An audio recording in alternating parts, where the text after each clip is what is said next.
Hi friends, ಎಲ್ಲರಿಗೂ ನಮಸ್ಕಾರ. Friends ನೋಡಿ, ಇವತ್ತು ನಾನು ಇದು ವಾಟರ್ ಆ್ಯಪಲ್ ತೊಗೊಂಡು ಬಂದಿದ್ದೀನಿ. ರೆಡ್ ಕಲರ್ ಅಂತ ಹೇಳಿ ಕೊಟ್ಟಿದ್ದಾರೆ ಅವರು. ನೋಡಬೇಕು ಇದರಲ್ಲಿ ಕಾಯಿ ಬಂದ ಮೇಲೆ.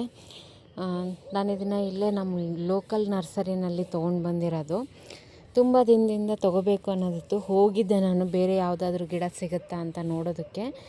ಆವಾಗ ಈ ಗಿಡ ಕಾಣ್ತು. ಹಾಗಾಗಿ ಇದೊಂದು ಗಿಡ ತೊಗೊಂಡು ಬಂದಿದ್ದೀನಿ. ಆ್ಯಕ್ಚುಲಿ ಈ ಬೇಸಿಗೆಗಿಂತ ಮಳೆಗಾಲದಲ್ಲಿ ತಂದಿದ್ರೆ ಒಳ್ಳೆಯದಿತ್ತು, ಬಟ್ ಇತ್ತಲ್ಲ, ಹಾಗಾಗಿ ನಾನು ತೊಗೊಂಡು ಬಂದೆ. ಈಗ ಸಂಜೆ ಟೈಮಲ್ಲಿ ನಾನು ಇದನ್ನು ರಿಪೋರ್ಟ್ ಮಾಡ್ತಾಯಿದ್ದೀನಿ. ಇದನ್ನು ಮೊನ್ನೆನೇ ತೊಗೊಂಡು ಬಂದಿದ್ದು. ವಿಡಿಯೋ ಮಾಡೋಕ್ಕಾಗಿಲ್ಲ ನನಗಲ್ಲಿ. ಒಂದೆರಡು ದಿನ ಹಾಗೆ ಬಿಟ್ಟು ಇವತ್ತು ರಿಪೋರ್ಟ್ ಮಾಡ್ತಾಯಿದ್ದೀನಿ. ಕಸಿ ಮಾಡಿರೋದು ಅಂತ ಹೇಳಿದ್ದಾರೆ, ಬಟ್ ಇಲ್ಲೆಲ್ಲೂ ಕಸಿ ಮಾಡಿರೋದಿಲ್ಲ. ಅವ್ರ ಹತ್ರ ಯಾವಾಗಲೂ ನಾನು ತೊಗೊಂಡು ಬರ್ತೀನಿ. ಅವ್ರು ಹೇಳಿದ್ದಾರೆ ಅನ್ನೋ ಒಂದೇ ಒಂದು ನಂಬಿಕೆ ಮೇಲೆ ತೊಗೊಂಡು ಬಂದಿರೋದಿದು.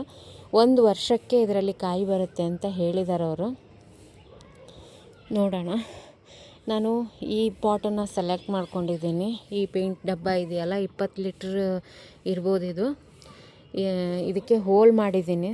ಒಂದು 6-7 ಹೋಲ್ ಮಾಡಿದ್ದೀನಿ ಇದಕ್ಕೇನು ಮಾಡ್ತೀನಿ, ಕೆಳಗಡೆ ಒಂದು ಸ್ವಲ್ಪ ಮಣ್ಣು ಹಾಕ್ಕೊತೀನಿ. ಫಸ್ಟು ಮಣ್ಣು ಹಾಕ್ಕೊಂಡು ಆಮೇಲೆ ಇಲ್ಲಿ ಗಾರ್ಡನ್ ವೇಸ್ಟ್ ತುಂಬಿಟ್ಟಿದ್ದೀನಿ. ಈ ಗಾರ್ಡನ್ ವೇಸ್ಟನ್ನ ಇದಕ್ಕೆ ಹಾಕ್ತೀನಿ.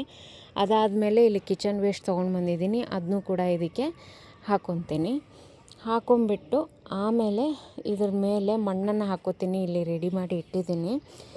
ಅದಿಷ್ಟನ್ನು ಚೆನ್ನಾಗಿ ಮಿಕ್ಸ್ ಮಾಡಿಬಿಟ್ಟು ಮೇಲೆ ಹಾಕಿಬಿಟ್ಟು ಈ ಗಿಡನ ನೆಡೋಣ ಅಂತ ಅಂದ್ಕೊಂಡಿದ್ದೀನಿ.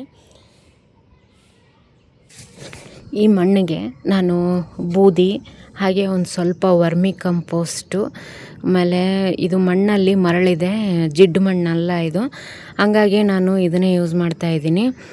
ನೋಡಿ, ಇದನ್ನು ಚೆನ್ನಾಗಿ ಒಂದು ಸರಿ ಮಿಕ್ಸ್ ಮಾಡ್ಕೊಂಬಿಡಬೇಕು. ಮಿಕ್ಸ್ ಮಾಡಿಕೊಂಡು ಕೆಳಗಡೆ ನಾನು ಒಂದು ಸ್ವಲ್ಪ ಕಲ್ಲುಗಳನ್ನು ಹಾಕ್ತಾಯಿದ್ದೀನಿ, ಹೋಲ್ ಮುಚ್ಚಲಿ ಅನ್ನೋಕ್ಕೋಸ್ಕರ. ಇಲ್ಲಾಂದರೆ ಮಣ್ಣೆಲ್ಲ ಇಳಿದೋಗ್ಬಾರ್ದು, ಆಮೇಲೆ ಗೊಬ್ಬರ ಹಾಕಿರೋದೆಲ್ಲ ವೇಸ್ಟ್ ಆಗಬಾರ್ದು ಅನ್ನೋದಕ್ಕೋಸ್ಕರ ಒಂದು ಲೇಯರ್ನ ನಾನು ಇದನ್ನು ಹಾಕ್ತೀನಿ.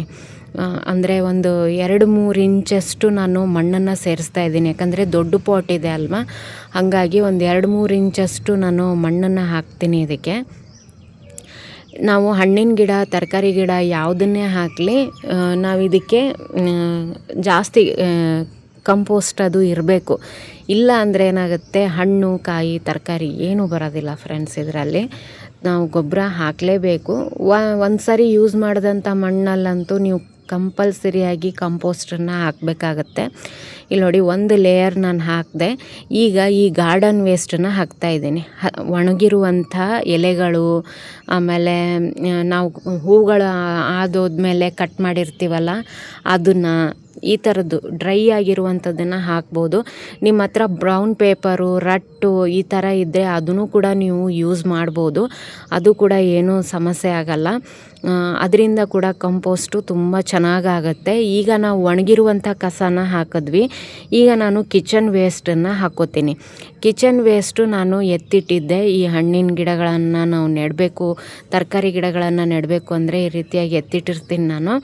ಈಗ ಇವತ್ತು ನಾನು 2 ಡಬ್ಬದಲ್ಲಿ ಎತ್ತಿಟ್ಟಿದ್ನಲ್ಲ, ಅದನ್ನು ಇದಕ್ಕೆ ಹಾಕ್ತಾಯಿದ್ದೀನಿ. ಹಾಗೆ ಅಮೆರಲ್ ಲಿಲ್ಲೀಸ್ದು ಹೂವೆಲ್ಲ ಹಾಳಾಗಿತ್ತು, ಅದನ್ನು ಕೂಡ ಕಟ್ ಮಾಡಿ ಹಾಕಿದೆ.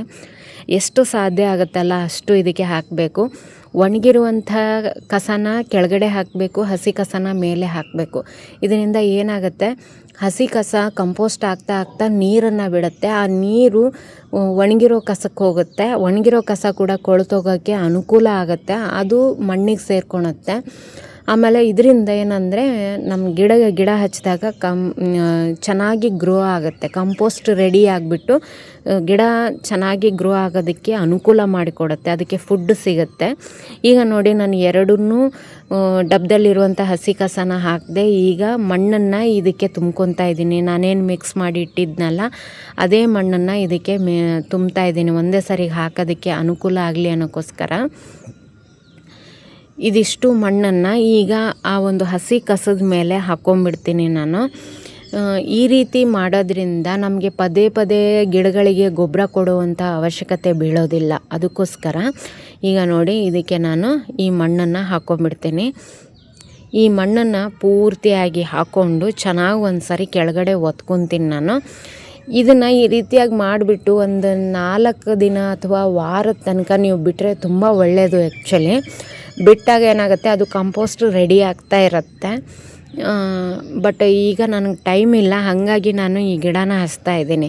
ಯಾಕಂದರೆ ಒಂದೊಂದು ಸರಿ ಏನಾಗುತ್ತೆ, ನರ್ಸರಿನಲ್ಲಿ ತಂದಾಗ ಅದರಲ್ಲಿ ಒಂದು ನೆಟ್ ಟೈಪ್ ಗ್ರೋ ಬ್ಯಾಗ್ ಇರುತ್ತೆ, ಅದ್ರ ಒಳಗಡೆ ಪ್ಲಾಸ್ಟಿಕ್ಕಿಂದು. ಸಾಕಷ್ಟು ಸಾರಿ ತೋರಿಸಿದ್ದೀನಿ ನಾನು. ಕೆಲವೊಂದು ಸರಿ ಅದನ್ನು ಹಾಕಿರ್ತಾರೆ. ಅದಕ್ಕೋಸ್ಕರ ಅದು ಏನಾಗುತ್ತೆ, ನಾವು ಮನೆಗೆ ತಂದಾಗ ನಾವು ಅಷ್ಟು ಅಬ್ಸರ್ವ್ ಮಾಡಲ್ಲ, ಹಾಗೆ ಇಡ್ತೀವಿ. ಆವಾಗ ಕೆಟ್ಟೋಗಿಬಿಡುತ್ತೆ, ಗಿಡ ಹಾಳಾಗಿಬಿಡುತ್ತೆ. ಅದಕ್ಕೋಸ್ಕರ ನಾನಿವತ್ತು ಇದನ್ನು ರಿಪೋರ್ಟ್ ಮಾಡ್ತಾಯಿದ್ದೀನಿ. ಯಾಕಂದರೆ ಇದು ಗಿಡ ತಂದೆ 4 ದಿನ ಆಯಿತು ಅಂತ ಅನಿಸುತ್ತೆ. ಹಾಗಾಗಿ ಇವತ್ತು ಇದನ್ನು ರಿಪೋರ್ಟ್ ಮಾಡೋಣ ಅಂತ ಅಂದ್ಕೊಂಡು ತೆಗಿತಾ ಇದ್ದೀನಿ. ಇದು ನೋಡಿ, ಕೆಂಪು ಮಣ್ಣಲ್ಲಿ ಹಚ್ಚಿದ್ದಾರೆ ಅವರು. ತುಂಬ ಗಟ್ಟಿ ಇದೆ ಮಣ್ಣು. ಹಾಗಾಗಿ ನಾನು ಬೆಳಗ್ಗೆನೇ ನೀರು ಹಾಕಿ ಇಟ್ಟಿದ್ದೆ ಇದಕ್ಕೆ. ಆಮೇಲೆ ಏನಂದರೆ, ಇದು ನಾವು ಸ್ವಲ್ಪ ಮಣ್ಣನ್ನು ತೆಗೆದುಬಿಟ್ಟು ಚೆಕ್ ಮಾಡೇ ಹಚ್ಚಬೇಕು. ಈಗ ಬೇಸಿಗೆ ಇದೆ, ಈ ರೀತಿಯಾಗಿ ಹಚ್ಚಬಾರ್ದು. ನೀವು ಯಾರಾದರೂ ಬಿಗಿನರ್ಸ್ ಆಗಿ ಈ ರೀತಿಯಾಗಿ ಹಚ್ಚೋದಾದರೆ ದಯವಿಟ್ಟು ಹಚ್ಚಕ್ಕೆ ಹೋಗಬೇಡಿ. ನಾನು ಇದನ್ನು ಹಾಕ್ತಾಯಿದ್ದೀನಿ. ಇಲ್ಲಿ ನೋಡಿ, ಕೆಳಗಡೆ ಏನು ಮಾಡಿದ್ದಾರೆ ಅಂದರೆ ಅವರು ಗಿಡಕ್ಕೆ ಜಿಡ್ಡು ಮಣ್ಣನ್ನು ಹಚ್ಚಿದ್ದಾರೆ, ಮೇನ್ ಮುಖ್ಯವಾದಂಥ ಬೇರಿಗೆ. ಅದು ಏನಾಗಿರುತ್ತೆ, ಅಂಟ್ಕೊಂಡಿರುತ್ತೆ. ಕೆಲವೊಂದು ಸಾರಿ ಅದು ಫಂಗಸ್ ಬರೋ ಚಾನ್ಸಸ್ ಇರುತ್ತೆ. ಅದನ್ನ ಒಂಚೂರು ತೆಗೆದುಬಿಟ್ಟು ಆಮೇಲೆ ಹಚ್ಚಬೇಕು. ಏನಂದರೆ ಪೂರ್ತಿ ಬೇರುಗಳು ಎಕ್ಸ್ಪೋಸ್ ಆಗುತ್ತೆ ಇದರಿಂದ. ಆವಾಗ ಗಿಡ ಹಾಳಾಗೋ ಚಾನ್ಸಸ್ ಇರುತ್ತೆ. ನನಗೂ ಕೂಡ ಇದು ಏನಾಗುತ್ತೆ ಅಂತ ಗೊತ್ತಿಲ್ಲ. ನೆಕ್ಸ್ಟ್ ಅಪ್ಡೇಟ್ ಕೊಡ್ತೀನಿ ನಾನು, ಯಾಕಂದರೆ ನಾನು ಮಣ್ಣನ್ನು ತೆಗಿತಾ ಇದ್ದೀನಿ. ಇಂಥ ಮಣ್ಣಲ್ಲಿ ಗಿಡ ಇದ್ದರೆ ಬೇಗ ಬರೋದಿಲ್ಲ. ಇದನ್ನು ಆ್ಯಸ್ ಇಟ್ ಈಸ್ ಇಡೋಕ್ಕೂ ಆಗೋದಿಲ್ಲ, ಆ ರೀತಿ ಆಗುತ್ತೆ. ನೋಡಿ, ಬೇರು ಚೆನ್ನಾಗಿ ಬಂದಿದೆ. ಬಟ್ ಈ ಮಣ್ಣು ನೋಡಿ, ಇದು ಕರಿ ಮಣ್ಣದು. ಆ ಜಿಡ್ಡು ಮಣ್ಣನ್ನು ಇಟ್ಟಿದ್ದಾರೆ ಅವರು. ನಾನು ಆದಷ್ಟು ಸ್ವಲ್ಪ ಮಣ್ಣನ್ನು ಮಾತ್ರ ಉಳಿಸಿ ಉಳಿದಿದ್ದನ್ನೆಲ್ಲ ನಾನು ತಕ್ಕೊಂಡಿದ್ದೀನಿ. ಇದು ನೋಡಿ, ಈ ರೀತಿಯಾಗಿ ಆ ಕರಿ ಮಣ್ಣೇನಿದೆಯಲ್ಲ ಅದನ್ನು ಆದಷ್ಟು ಅರ್ಧ ತೆಗ್ದಿದ್ದೀನಿ ನಾನು, ಅರ್ಧ ಹಾಗೆ ಬಿಟ್ಟಿದ್ದೀನಿ. ಪೂರ್ತಿಯಾಗಿ ಬಿಚ್ಚೋಕ್ಕಾಗಲ್ಲ. ಮಳೆಗಾಲದಲ್ಲಾದರೆ ನಾವು ಪೂರ್ತಿಯಾಗಿ ತೆಗೆದುಬಿಟ್ಟು ಹಚ್ಕೋಬೋದು, ಏನೂ ಸಮಸ್ಯೆ ಆಗೋಲ್ಲ. ಈ ಬೇಸಿಗೆನಲ್ಲಿ ಸ್ವಲ್ಪ ಸಮಸ್ಯೆ ಆಗುತ್ತೆ. ನೋಡಿ, ಇದನ್ನ ಈ ರೀತಿಯಾಗಿ ಇಷ್ಟು ತೆಗ್ದಿದ್ದೀನಿ ನಾನು ಮಣ್ಣು. ಇನ್ನೂ ಜಾಸ್ತಿ ತೆಗಿಯೋಕ್ಕೆ ಹೋಗಲ್ಲ. ಇದನ್ನು ಪೂರ್ತಿಯಾಗಿ ಮಣ್ಣು ಒಳಗಡೆನೇ ಹಾಕ್ಕೊತೀನಿ ನಾನು. ಇದು ಫಂಗಸ್ ಬರೋ ಚಾನ್ಸಸ್ ಇರುತ್ತೆ. ನಿಮ್ಮ ಹತ್ರ ಫಂಗಿಸೈಡ್ ಇದ್ದರೆ ಫಂಗಿಸೈಡ್ ಹಾಕಿ, ಆಮೇಲೆ ಬೇವಿನ ಹಿಂಡಿ, ಬೂದಿ ಈ ಥರದ್ದನ್ನು ನೀವು ಬಳಸಿ. ಎಲ್ಲನೂ ಲಿಕ್ವಿಡ್ ಫಾರ್ಮಲ್ಲೇ ಬಳಸಿ ಆದಷ್ಟು. ಈ ಬೇಸಿಗೆ ಇರೋದ್ರಿಂದ ನೀವು ಮಳೆಗಾಲದಲ್ಲಾದರೆ ನೀವು ಹಾಗೆ ಹಾಕೋಬೋದು, ಏನೂ ಸಮಸ್ಯೆ ಆಗೋದಿಲ್ಲ. ಈಗ ನೋಡಿ, ನಾನು ಹಾಗೆ ಇಟ್ಟಿದ್ದೀನಿ ಇದನ್ನ ಕರೆಕ್ಟಾಗಿ ಇಟ್ಬಿಟ್ಟು ಜೋಡಿಸ್ಬಿಟ್ಟು ಇದಕ್ಕೆ ಮತ್ತೆ ನಾನು ಮಣ್ಣನ್ನು ಹಾಕ್ತೀನಿ ನಾನೀಗ. ಆ ಬೇರುಗಳು ಏನೂ ಕಾಣಬಾರ್ದು, ಆ ರೀತಿಯಾಗಿ ನೀವು ಇದನ್ನು ಹಾಕೋಬೇಕಾಗತ್ತೆ. ಅಂದರೆ ಗಿಡ ತುಂಬ ಚೆನ್ನಾಗಿ ಗ್ರೋ ಆಗುತ್ತೆ. ಬೇರು ಹೊರಗಡೆ ಬಂದರೆ ಕೆಲವೊಂದು ಸಾರಿ ಒಣಗೋಗೋ ಚಾನ್ಸಸ್ ಇರುತ್ತೆ. ಬೇಸಿಗೆ ಇರೋದ್ರಿಂದ ರಿಪೋರ್ಟ್ ಮಾಡಬೇಕಾದ್ರೆ ಒಂಚೂರು ಹುಷಾರಾಗಿರಬೇಕು. ಸಂಜೆ ಹೊತ್ತು ರಿಪೋರ್ಟ್ ಮಾಡಿ ಆದಷ್ಟು. ನಾನು ಕೂಡ ಸಂಜೆನೇ ರಿಪೋರ್ಟ್ ಮಾಡ್ತಾಯಿದ್ದೀನಿ ಇದನ್ನು. ನೋಡಿ, ಈ ರೀತಿಯಾಗಿ ಒತ್ತಿಬಿಡಿ. ಯಾಕಂದರೆ ಕೆಳಗಡೆ ಕಿಚನ್ ವೇಸ್ಟ್ ಇದೆ, ಕ್ರಮೇಣ ಕೆಳಗಡೆ ಇಳಿತಾ ಬರುತ್ತೆ. ಇನ್ನೊಂದು 6 ತಿಂಗಳಾದಮೇಲೆ ನಾನು ಇದನ್ನು ಮತ್ತೆ ರಿಪೋರ್ಟ್ ಮಾಡ್ಕೋಬೇಕು. ಯಾಕಂದರೆ ಪೂರ್ತಿ ಅದು 6 ತಿಂಗಳು ಒಳಗಡೆ ಎಲ್ಲ ಕಂಪೋಸ್ಟ್ ಆಗಿರುತ್ತೆ. ಆವಾಗ ಇನ್ನೊಂದು ಸ್ವಲ್ಪ ಮಣ್ಣು ಹಾಕ್ಬಿಟ್ಟು ನಾನು ಮತ್ತೆ ರಿಪೋರ್ಟನ್ನು ಮಾಡ್ಕೊತೀನಿ. ಇದಕ್ಕೆ ಫಂಗಿಸೈಡ್ ನೀರು, ಆಮೇಲೆ ಇಪ್ಸಮ್ ಸಾಲ್ಟು ಈ ಥರದ್ದನ್ನು ನೀವು ಯೂಸ್ ಮಾಡಿ. ಈ ವಿಡಿಯೋ ಇಷ್ಟ ಆಗಿದ್ದರೆ ಒಂದು ಲೈಕ್ ಮಾಡಿ ಫ್ರೆಂಡ್ಸ್. ಇನ್ನೂ ತನಕ ನನ್ನ ಚಾನಲ್ ಸಬ್ಸ್ಕ್ರೈಬ್ ಮಾಡಿಲ್ಲ ಅಂದರೆ ಸಬ್ಸ್ಕ್ರೈಬ್ ಮಾಡ್ಕೊಳ್ಳಿ. Thank you.